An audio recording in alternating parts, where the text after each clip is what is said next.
Hi guys, welcome back to the channel. My name is Dave, and today we're going to build a retirement portfolio that's going to pay you every single month. It's going to offer you growth by investing in those great American companies like Apple, Microsoft, Nvidia, so all the biggest growth companies right here in America. And it's built from the ground up to not lose your principal when the market gets ugly. So this has built-in protection. No SCHD, no just buy the S&P 500 and hope. A real three-bucket retirement portfolio design for the one thing that retirees actually care about, right? Keeping what you've got while it pays you a monthly paycheck. So today we celebrate boring because when you're investing for retirement, boring, it isn't a bad thing. Boring is exactly what we want. Boring pays the bills. Boring lets you sleep. And frankly, boring has been requested quite a lot. So if that is what you're looking for, please stick around. Whoop.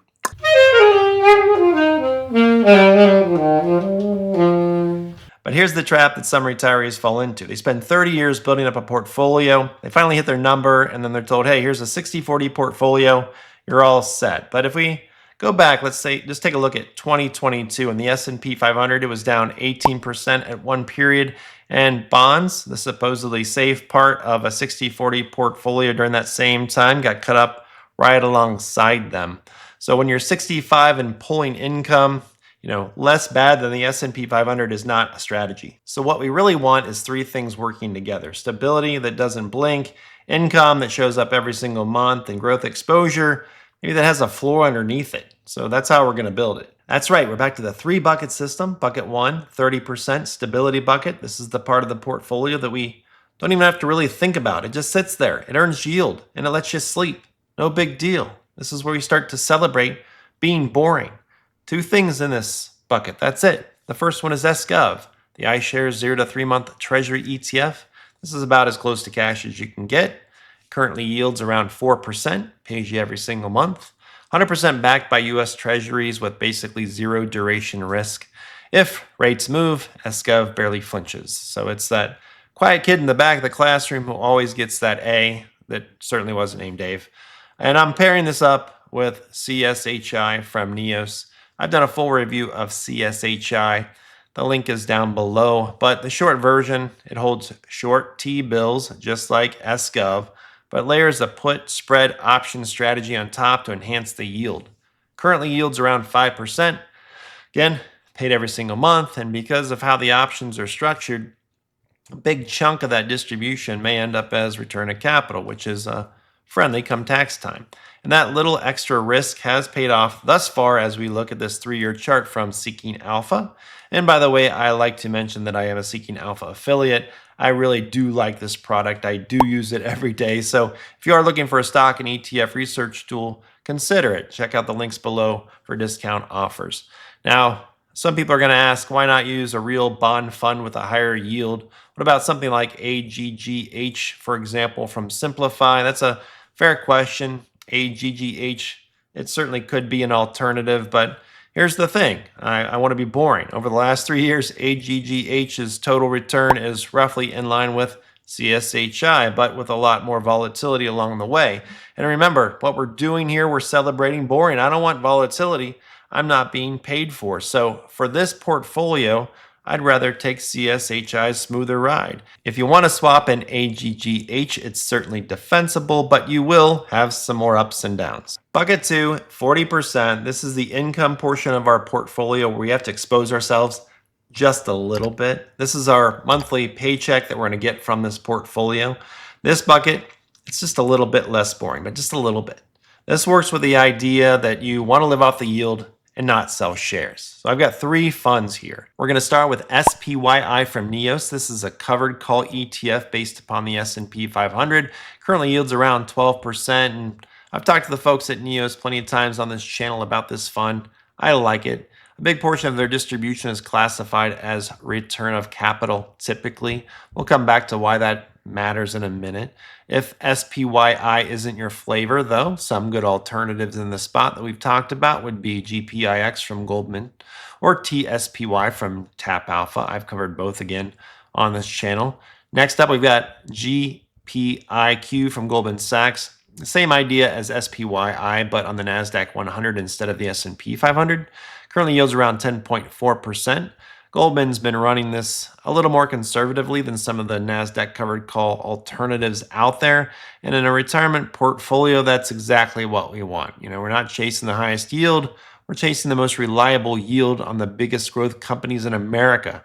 Alternatives in the spot would be QQQI, again from Neos, TDAQ, TDAC, or QDVO from Amplify. The third fund I have in here is Devo from Amplify. This is a piece that it balances things out. Devo owns around 35 high-quality dividend-paying stocks. These are mature names, big bank staples. It writes covered calls opportunistically, so not on every position.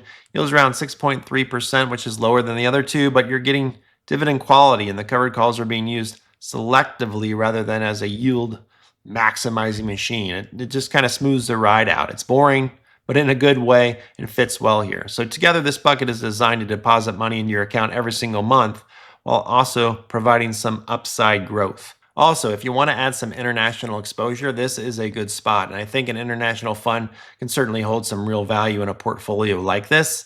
Like a fund like IDVO, for example, from Amplify, is a reasonable way to get it with a similar covered call strategy. And I've covered that on this channel before. Now, IDVO and other international funds will carry some currency risk. And if you look at 2008 or 2022, international did not help with those drawdown periods. That does not mean it should be ignored. So consider it up for grabs and, think about how you would want to incorporate that in here if you wanted to have some international exposure. Now, bucket 3, I've got 30% in here, and this is the one that I'm most excited about being bored about, because this is where the retirement portfolio construction, it looks a little bit different than in the past. The old playbook was simple. Like if you wanted to lower your risk, you sold stocks and you bought bonds. Now there are lots of readily available products that allow you to structure your outcome with things like options while staying invested. So we're going to look at 2 examples now, things that I've talked about in the past. You can go find videos on these as well. The first one, I'm anchoring this bucket with CPSM. This comes from Calamos. I did a full review of this whole family of ETFs. Again, link in the description. CPSM is one of their 100% protected S&P 500 ETFs. And here's how it works. You participate in the S&P's upside up to a cap, and if the market goes down over the 1-year outcome period, your principal is 100% protected. You cannot lose money if you hold the full term. Now, one important thing, Calamos launches a new one of these every month, and it is critical to buy on the release date. If you buy in halfway through the outcome period, the option structure that creates the protection, it's already partially spent, and you're not going to get the full benefit. You might even lose money and not have much upside. The May series is starting fresh very soon, so if you want in on this particular one, watch that release date. And I'm pairing this with HEQT from Simplify. I've done a full review of HEQT also. Again, links below. HEQT owns the S&P 500 and runs a ladder of put spread colors on top to cushion the downside. And here's the number that should make every retiree listen up. In 2022, the S&P 500 was down 18%. HEQT was down 8%.